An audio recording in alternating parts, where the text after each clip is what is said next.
Thank you मित्रों। पिछले video में मैं वर्तमान काल जो हिंदी व्याकरण के अनुसार है उसके बारे में चर्चा किया था। आज मैं चर्चा कर रहा हूं कि वर्तमान काल के जो तीन भेद होते हैं, सामान्य वर्तमान काल, तत्कालिक वर्तमान काल और संदिग्ध वर्तमान काल।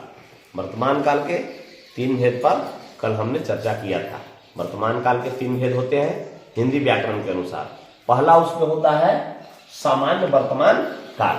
तो सामान्य वर्तमान काल का हम वाक्य कल बताए थे आप सबों को, जैसे मैं खाता हूं, वह पढ़ता है, सीता जाती है। यानी अंग्रेजी ग्रामर के अनुसार, इंग्लिश ग्रामर के अनुसार प्रेजेंट इंडेफिनिट टेंस का जो सेंटेंस है वह हिंदी व्याकरण के अनुसार सामान्य वर्तमान काल कहलाता है। ठीक है। तो सामान्य वर्तमान काल का परिभाषा यह है, मैंने लिखा है, यह सामान्य रूप से वर्तमान काल को सूचित करता है। वर्तमान काल जो अभी चल रहा है, तथा यह बतलाता है कि काम समाप्त नहीं हुआ है। काम समाप्त नहीं हुआ है। यह सामान्य वर्तमान काल का परिभाषा है। ठीक है। जैसे हम उदाहरण के लिए एग्जाम्पल ले रहे हैं, जैसे उदाहरण के लिए हम लेते हैं राम पढ़ता है। राम पढ़ता है, यह सामान्य वर्तमान काल का वाक्य है। ठीक है। उषा गाती है, उषा गाती है। ठीक है। राधा दौड़ती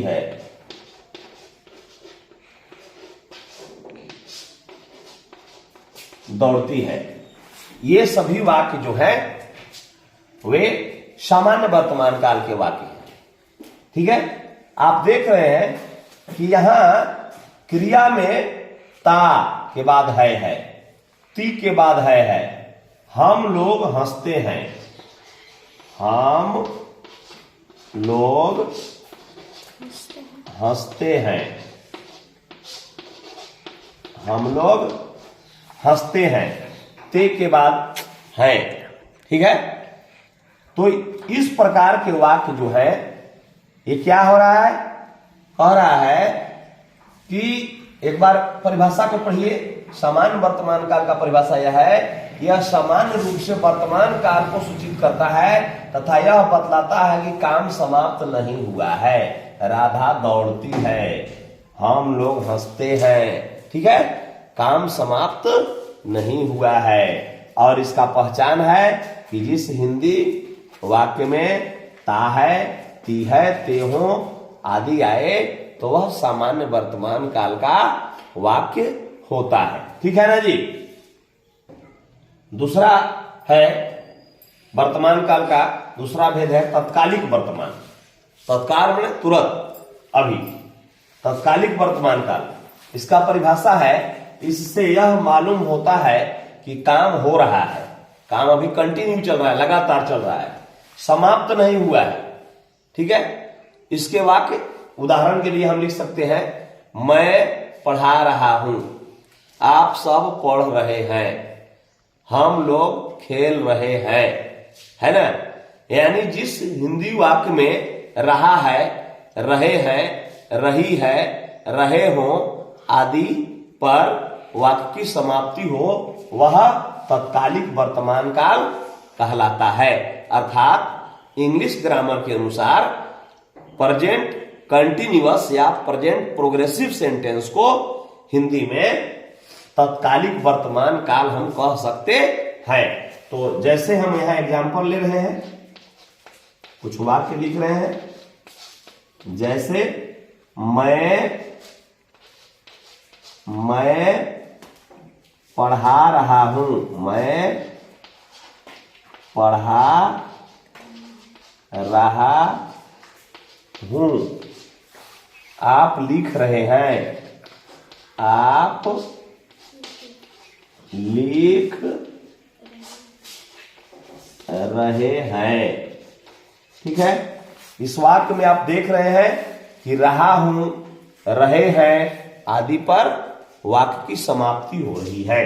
ठीक है, तो यह तत्कालिक वर्तमान काल के उदाहरण है। ये जो वाक्य है यानी हिंदी व्याकरण में रहा है, रही है, रहे हो आदि पर वाक्य समाप्त हो, समझिए कि वह तत्कालिक वर्तमान काल का सेंटेंस वाक्य है। ठीक है, जिसे इंग्लिश में प्रेजेंट कंटिन्यूअस टेंस या प्रेजेंट प्रोग्रेसिव टेंस कहते हैं। ठीक है, अब तीसरा इसका वर्तमान काल का भेद है संदिग्ध वर्तमान काल। संदिग्ध माने आशंका है, संशय है ना।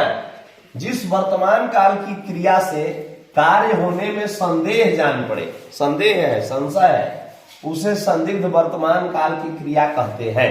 ठीक है, वर्तमान काल के तीन भेद है। पहला सामान्य वर्तमान काल, दूसरा तत्कालिक वर्तमान काल और तीसरा संदिग्ध वर्तमान काल। तो संदिग्ध माने आशंका है ना जी।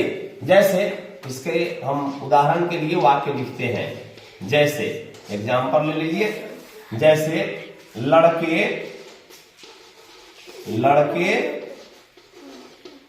पढ़ते होंगे, लड़के पढ़ते होंगे। ठीक है, वाह, ठीक है, शिक्षक पढ़ाते होंगे, शिक्षक पढ़ाते होंगे। आप लोग भी इस प्रकार के वाक्य बोलिए, एक दो वाक्य बोलिए आप लोग, तब न समझ में आएगा कि आप लोग भी समझ रहे हैं। रमेश आता होगा। हाँ, रमेश आता होगा, बहुत अच्छा। रमेश आता होगा, ठीक है। हाँ, उषा खाती होगी। इस प्रकार के कई वाक्य, यानी इसका पहचान क्या हम देख रहे हैं। ते के बाद होंगे, ती के बाद होगी, ते के बाद होंगे, ता के बाद होगा आदि पर हिंदी वाक्य की यदि समाप्ति हो तो समझिए कि वह संदिग्ध वर्तमान काल का वाक्य है। ठीक है, तो संदिग्ध में आशंका होगा। देखिए, रमेश आता होगा, अब आता होगा कि नहीं आता होगा, ये भी कंफ्यूज है ना। हो सकता है नहीं भी आता होगा। रमेश आता होगा, कयास लगाए जा रहे हैं, उम्मीद लगाए जा रहे हैं, इसलिए इसे संदिग्ध वर्तमान काल कहा जाता है। ठीक है, अभी जो टीचर का बहाली निकला हुआ है झारखंड में प्राथमिक शिक्षक का, उसमें हिंदी बहुत ही महत्वपूर्ण और अनिवार्य विषय कर दिया गया है। इसलिए हम इस प्रकार के वीडियो बनाकर डाल रहे हैं। आप सबों को बहुत बहुत धन्यवाद। किसी प्रकार का कोई कठिनाई हो हमें कमेंट्स में जरूर लिखिए, हमें सुझाव भी दीजिए। यदि हमें सुझाव आप देते हैं तो आपका सुझाव सराहनीय रहेगा। बहुत बहुत धन्यवाद।